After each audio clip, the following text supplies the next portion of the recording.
শিবপুরে বিজেপির পথসভা, শতাধিক কর্মীর যোগদান।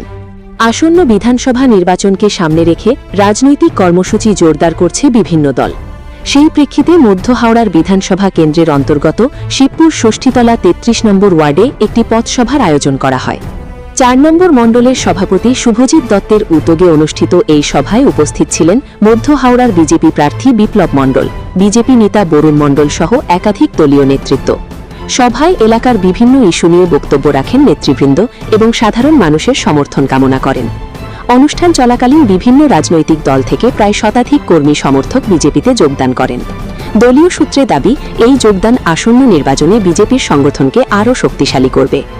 এদিনের কর্মসূচিকে কেন্দ্র করে এলাকায় রাজনৈতিক উত্তেজনা লক্ষ্য করা যায় এবং আগামী দিনে এই ধরনের কর্মসূচি আরও বাড়বে বলেই মনে করছে রাজনৈতিক মহল।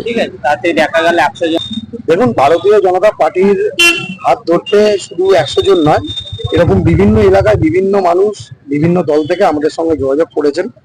আমরা বিবেচনা করছি, আমাদের উচ্চ নেতৃত্বের সঙ্গে আমরা কথা বলেই তারা তাদের স্বচ্ছতার মাধ্যমে আমরা তারা কি কাজ করেছেন না করেছেন তার পুরো হিস্ট্রি জেনেই তারপরে তাদেরকে আমরা আমাদের দলে জয়েন করেছি। দেখুন, দল তো আমাদের আগেও বললাম আপনাকে, যেরকম বিভিন্ন জায়গা থেকে বিভিন্ন রাজনৈতিক অরাজনৈতিক ব্যক্তিরা আমাদের দলে আসছেন এবং তারা আপনারা দেখেছেন টিভির মাধ্যমে বিভিন্ন অরাজনৈতিক ব্যক্তিরাও বিভিন্ন প্রফেশন থেকে আমাদের দলে জয়েন করেছেন। সবাই চাইছেন এবারে পরিবর্তন, বাংলায় পরিবর্তন অনিবার্য এবং বাংলার সাধারণ মানুষ তথা বিভিন্ন দলের মানুষ নরেন্দ্র মোদীজির উন্নয়নের হাত আরো শক্ত করার জন্য আমাদের দলে সামিল হচ্ছে। 50% নয়, আমাদের আপনারা যদি দেখেন 2021 সালে আমাদের কিছু কমতি ছিল, মানুষ আমাদের 3 থেকে 77-এ পাঠিয়েছিল। এবারে মানুষ মনস্থির করে নিয়েছে যে আমাদের 77 থেকে 177-এ এবারে পৌঁছে দেবে। এই আশা, এই ভরসা মানুষের মন থেকে আমরা দেখতে পেয়েছি। আমরাও বিভিন্ন ফিল্ডের মধ্যে আছি, আমরা মানুষের সঙ্গে যোগাযোগ করছি, জনসম্পর্ক করছি। তো মানুষ আমাদের চাইছে, মানুষ আমাদের বাংলায় চাইছে, এইটুকুনি আমরা বুঝতে পেরেছি। 4 নম্বর মণ্ডলের আমরা বিরোধীদের যারা সরকারি পক্ষ দল তাদেরকে মেসেজ দিতে চাই যে অযথা কোনো পরিবেশকে নষ্ট করবেন না। আসুন, গণতন্ত্রের উৎসবে আমরা সকলে মিলে সামিল হই এবং সকলে হই হই করে এই ভোটটা যাতে সাধারণ মানুষ ভালো করে দিতে পারে। যেমন প্রথম ফেজে 93, 94, কিছু কিছু জায়গায় 96% হয়েছে, সেই পার্সেন্টেজ যাতে আমরা এই হাওড়া জেলাতেও করতে পারি সেই দিকে আমাদের লক্ষ্য দেওয়া হচ্ছে। দেখুন, আমরা যারা গণতন্ত্রের প্রিয় মানুষ তারা কোনোদিন যুদ্ধ হিসাবে মানি না, কিন্তু আমরা বাংলায় একটা কালচার দেখেছি 34 বছরের বামফ্রন্ট সরকার থেকে। তখন ওই ভোটের সময় হানাহানি অরাজকতা চলতো, সেটাকেই বহন করে নিয়ে গেছে এই তৃণমূল কংগ্রেস। সেই অরাজকতা, সেই অসভ্যতা 15 বছর ধরে আমরা দেখেছি।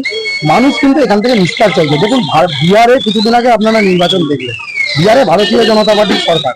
একটা জায়গায় বলতে পারেন যে এখানে বিরোধীদের উপর অত্যাচার করা হয়েছে, কারোর বাড়িতে আগুন দেওয়া হয়েছে, কিন্তু আপনারা দেখুন ভোটের আগেই চারিদিকে হত্যা। নিজেরাই নিজেদের দলের সরকারি পক্ষের যে দল এতদিন যারা শাসন করলেন তারা নিজেরা নিজেদের দলের লোককেই হত্যা করে দিচ্ছে।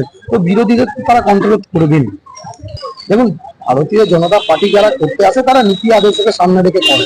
বিপ্লব বাবু দীর্ঘদিন ধরে ভারতীয় জনতা পার্টির সঙ্গে যুক্ত, তিনি রাষ্ট্রীয় স্বয়ংসেবকের সঙ্গে যুক্ত।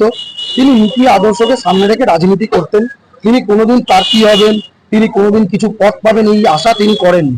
তাই আজকে তিনি বরিষ্ঠ হওয়ার পরেও পার্টি মনে করেছেন যে তিনি আমাদের যোগ্য মুখ, এই বিধানসভায় ঠিক জায়গায় ভারতীয় জনতা পার্টিকে নিয়ে যেতে পারবেন এবং মধ্য হাওড়া বিধানসভার মানুষের উন্নয়ন তিনিই করতে পারবেন। তাই তার উপরে আমাদের উচ্চ নেতৃত্ব ভরসা। আপনার নাম? আমার নাম শুভদীপ দত্ত, আমি মধ্য হাওড়া মন্ডল 4-এর প্রেসিডেন্ট।